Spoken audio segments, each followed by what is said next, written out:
interesado o talagang interesado si Vice Presidente sa transparency, yun na nga, isailalim na niya ang kanyang sarili sa isang impeachment. Impeachment, hanggang mapunta po ang impeachment sa Senado. At once po na let's say, yun nga, alam na po natin sa lower house, nag-deliberate na sila doon sa form and substance ng dalawang remaining impeachment complaints laban kay Sara Duterte at nakitaan siya ng sufficiency and substance. Ngayon po, iaakit na po yan. Hanggang iaakit sa plenary, siguro pagbobotohan, hanggang yun nga, pag nabotohan at karamihan ay binoto na kailangan na i-transmit doon sa Senado, itatransmit po yan agad sa Senado at mapipilitan na po ang Senado na mag-convene as an impeachment court. At wala na pong maghahadlang na kagaya ni dating Senate President Chis Escudero sa salitang forthwith. Kasi iba na po yung Senate President. At yung Senate President ngayon, I think, ay nakakaintindi sa tamang meaning. Ibig sabihin, pag sinabi ng forthwith.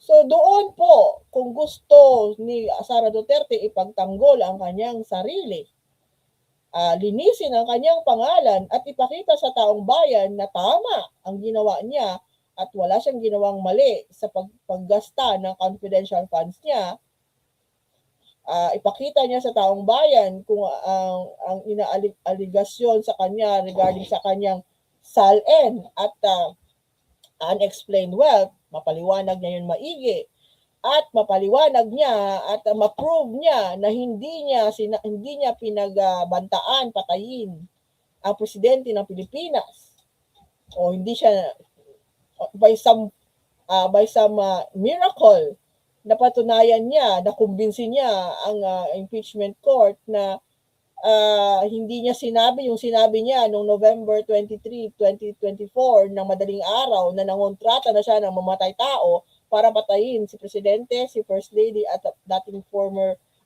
Speaker Martin Romualdez.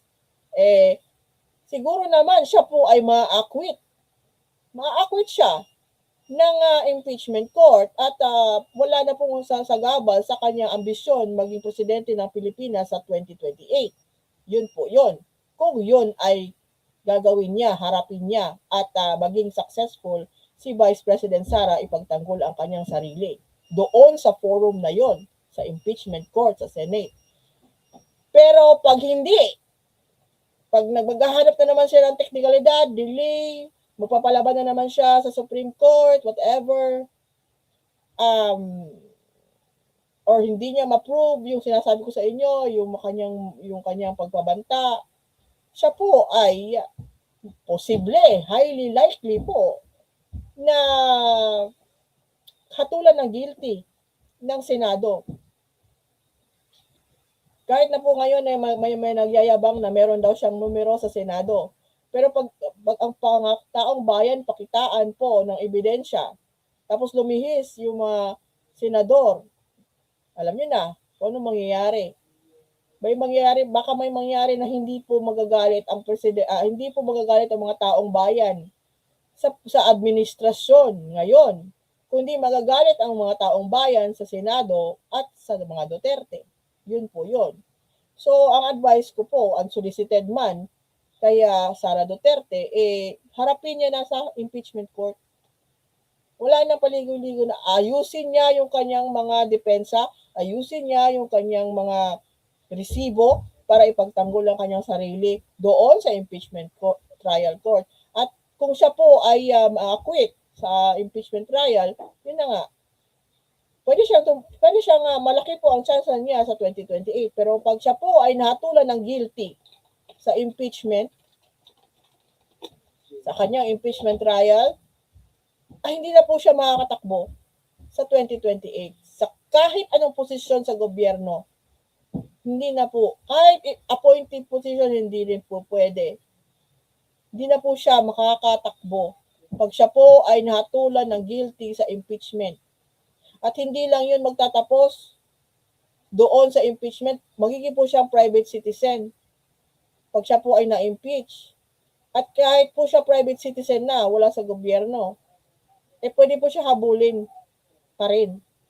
Pwede po siya kasuhan ng plunder. So, yun po. Kung matapang or maisog si Sara Duterte, harapin niya na to. Kasi the longer it takes for her to delay the inevitable, well, yun na nga. Alam na po natin ang resulta. Diba? So, yun nga.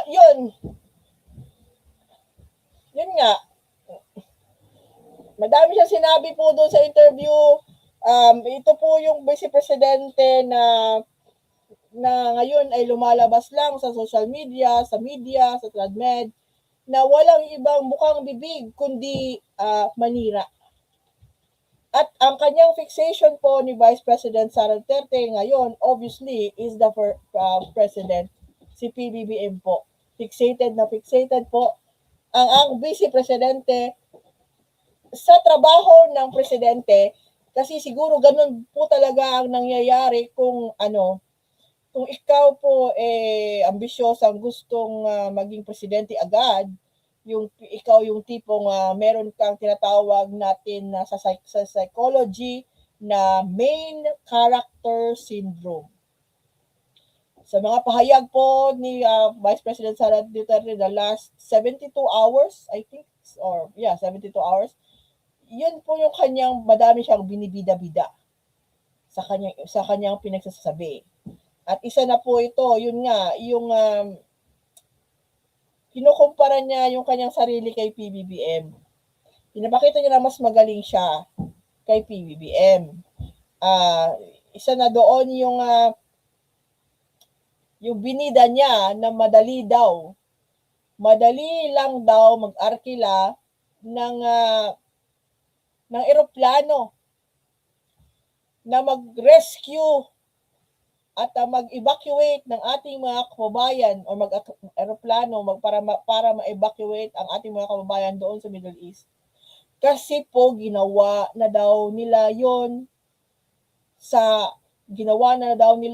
noong panahon ng COVID, na may mga na-stranded na taga Davao, taga Mindanao na kanilang in-evacuate from Manila to Davao.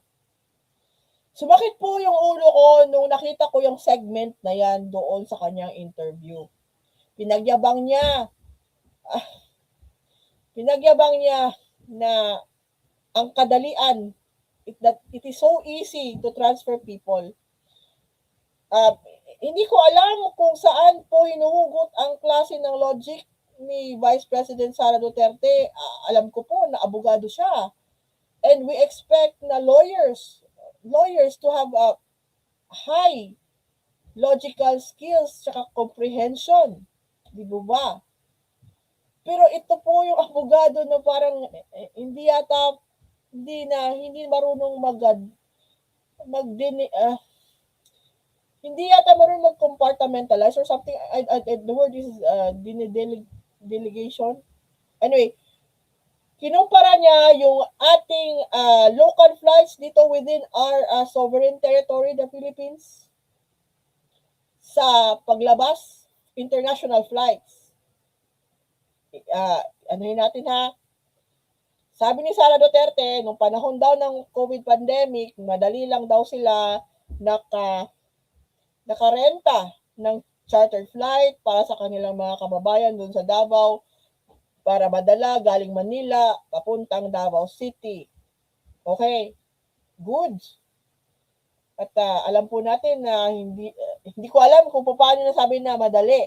Pero if I remember this correctly during that time, it also took about a month for that chartered flight to happen, for that movement to happen by plane. It took about a month na pag negotiation ganun for Davaoenos or Mindanaoans na madala sa Mindanao, sa Davao City, at doon sila ma-quarantine. Good. That was good. Kahit may mga red flags po, kasi sinabi ni Sara Duterte, ang ginamit daw niya paggasta sa pagrerenta na yon at yung ginawa na yon, pandemic funds, COVID funds. COVID funds po. Well, siguro, isipin na lang natin, at that time, talaga, emergency. O sige, palipasan na lang natin. Yung eroplano po, nung COVID, nagta-travel po within our territory. Open space po ang Pilipinas. Kasi local flights lang man. Wala siyang kailangan i-negotiate na diplomatic whatever, diplomatic request na maglanding ka or whatever, kasi nasa within our territory lang. Pilipinas lang po umiikot yung eroplano. So meron pong control tayo sa travel within our sovereign territory. So madali talaga. Well, madali kung dito lang sa atin kasi wala pong lumilipad. Safe space po, ang airspace natin is safe. Walang lumilipad, hindi tayo mag-expect na may mga lumilipad na mga drone or lumilipad na mga missile sa panahon ng giyera. Wala po. COVID po 'yon, pandemic 'yon. Virus po yung kalaban natin noon. Virus at time, araw. Kasi po mabilis po yun ang COVID. Very fatal po sa mga natamaan po ng COVID. Isa na po ako doon. Pero nakasurvive po tayo. So nakakatakot po yun time na yun. At yun nga, hindi po natin kalaban nung panahon ng pandemic ang mga missile. Ang virus po yun. So hindi ko maintindihan bakit kinukumpara ni Sara Duterte ang pag-aarkila ng chartered flight tapos ipapadalhin doon sa Middle East ngayon na alam po natin magulo dahil sa gera, active po ang gera doon ngayon within the Gulf states. Papadalahan niya, magta-charter siya ng plane para mag-rescue doon. Sarado po yung airspaces doon. Kung gusto po, ang ini-imagine lang po natin na harapin ng mga kababayan natin ngayon, kung talagang nagkakagulo na doon, kailangan po sila mag-travel by land papuntang Turkey. Isa po sa mga zone doon na pwede silang makaikyas is Turkey. Bababa po sila from there, bababa sila sa Africa. Pwede sila bumaba sa Africa. Pero maano po yun, disyerto po yun. So, ang iniisip ko is, yun nga, Turkey is pwede, from Turkey, papunta sila ng doon sa kabila. Hindi papunta dito kasi hindi papunta sa east. So, hindi ko alam kung bakit na sinasabi ni Sara Duterte na madali. Dahil sabi lang ng kanyang kaibigan na nakaalis na daw sa Dubai. Ano ba yung kaibigan mo na yan? Ano ba yan siya? Membro ba yan siya? Or nagtatrabaho ba yan siya sa embassy doon? Staff ba yan siya ng ahensya doon ng ating gobyerno? Bakit tayo magsalig sa isang tao lang nagsasalita? Di po ba? Kailangan dapat meron tayong ano ba talaga ang totoong nangyayari doon? May mga updates from the ahensya, hindi lang sa kaibigan mo na may pwedeng maging bias na opinion or report. So, yun nga, kinukumpara ng Vice President ng Pilipinas ang air travel sa local, within the Philippines, doon sa aalis ng ating bansa. Na alam po natin na dapat po sumasailalim po ng mga diplomatic request, yung mga ganyan. Kasi hindi na po natin airspace yun, doon, pupunta doon. Lalong-lalo na kung sarado po ang air travel. At ang mga delikadong lugar doon habang nagigera sa isang lugar, ang mga pinaka po na vulnerable na mga lugar ay number 1 po, airports. Yun po. Di ba? Airports po yung tinatarget. So kung magpapadala ang Pilipinas doon ng bara-bara lang, nang walang pahintulot, walang coordination doon sa country. Tapos example, Dubai. sige, nakarenta tayo ng isang charter flight papunta ng Dubai para mag-rescue at mag-evacuate ng ating mga kababayan. Tapos, binobomba ng Iran ang Dubai. At nandoon yung eroplano natin, binomba sa airport ng Dubai. So far, ang update na po sa Dubai, na ang UAE po, nasa state of war na. Kasi nga, binobomba sila ng Iran. So imagine, the word is, in Bisaya is tuga-tuga. Yung bara-bara pupunta ka doon. Nag-arkila ka, punta ka doon. Kukunin mo with the intention na kukunin mo natin mga kababayan. Pero hindi ka nakipag-coordinate doon sa country na lalapagan mo ng eroplano. Tapos, yung Iran, kahit yung Iran po ngayon, nandadamay. Parang ginagawa po ng Iran, nag-i-strapping na lang po sila sa lahat ng Gulf states ng kanilang mga missiles kung sino matamaan. So kung nandun na yung chartered plane ni Sara Duterte sa Dubai Airport at binomba, nalulan na ang ating mga kababayan doon sa eroplano. Paano yan? Kanino kasalanan yan? Sinong sasagot yan? Siyempre yung nagbida-bida. Ikaw nagbida-bida na kaya mong gawin. Pero yun nga po, sa salita lang po si Sara Duterte. Hanggang sa salita lang yan siya. Salita. At once siya, yung tipong ikaw salita ka ng salita, yung tipong, yung mayabang ba? Yung mayabang, ganito yung mayabang. Salita ng salita. Tapos kung patulan ka na ng mga nakikinig sa'yo at nag-o-observe sa'yo, sige nga, i-challenge ka. Sige nga, gawin mo na. Huwag niyong asahan yan gumalaw. Ganun po ang mayayabang ng mga tao. Mubuka lang, pero pag sinabi mo na, sinakyan mo ang kanyang trip ng pagyayabang, sige, gawin mo. Hindi na po yan gagalaw. Kasi hindi naman talaga nila kaya. Yun nga, yun po yung mayabang. Ganun po talaga mga mayayabang.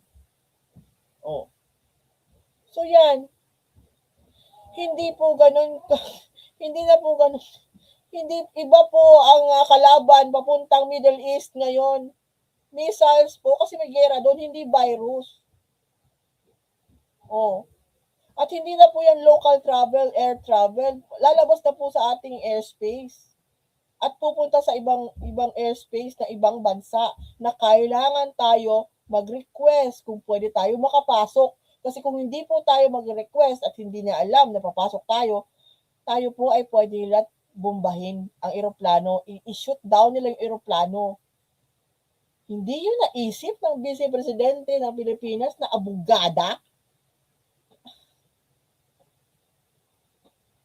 Saan ka nag-aral ng abogasya, Vice President? My God, ganyan ba ganyan ang kalidad ng pag-iisip ng mga alumni ng abogasya ng kung saan ka man nag-eskwela?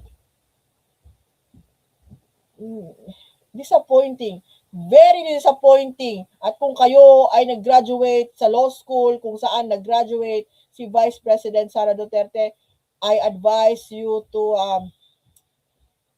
rethink or expand your brain or expand your mindset.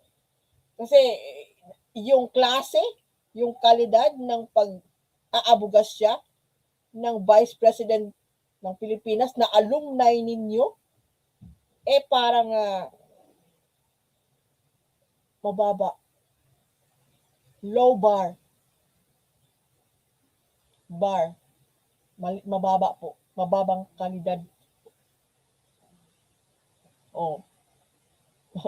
Maapektuhan po ng Vice Presidente the way she presents herself in public, the way she speaks in public, during live stream, podcast interviews, the way yung kanya, makita nyo how she thinks on her feet habang siya ay ini-interview, it will reflect sa kanyang institution kung saan niya natutunan yan. Diba? So, ewan ko lang. Good luck po sa mga nag-iisip ng ibigay kay Sara Duterte yung ganyang klase ng mga suhestyon na hindi nakakasakit ng ulo. Na kinukumpara yung sitwasyon na pandemic sa sitwasyon ng gera. Kung ako sa'yo, VP Sara, palitan mo yung palitan mo yung PR mo, yung mga brainstormers mo dyan, yung mga strategic tacticians mo dyan. Instead na makatulong sa imahe mo, kasi alam namin na hinahype ka nila, hindi, nagbuka ka pang tanga, sorry for the word, nagbuka ka pang tanga, real talk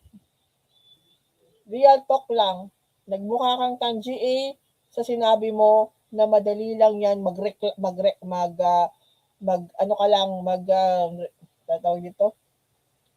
lang ng airplane tapos punta doon, kunin balik.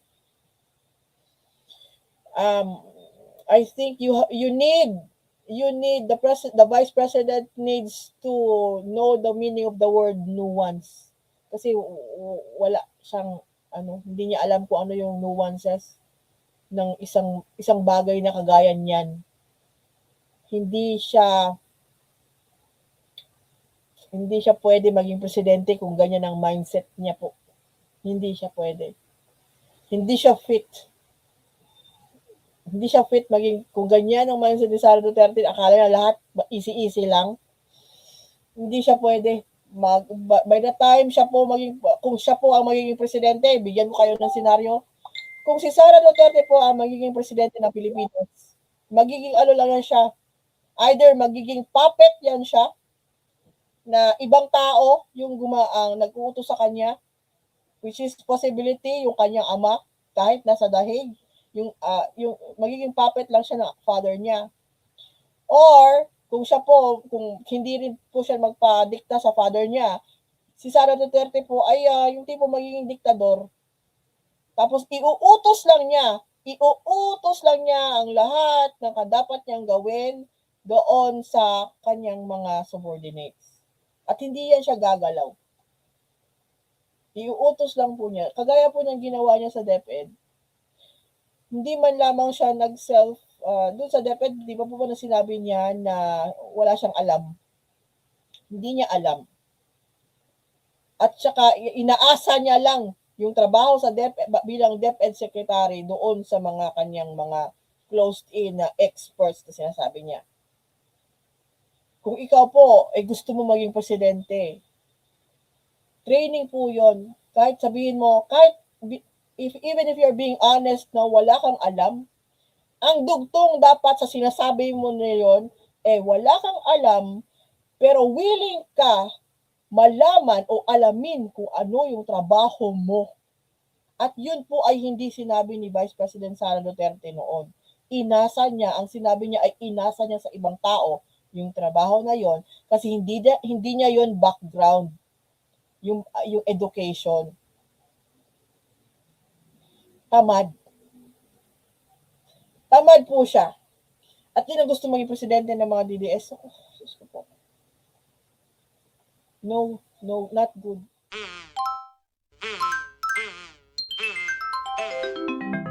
Kakulango.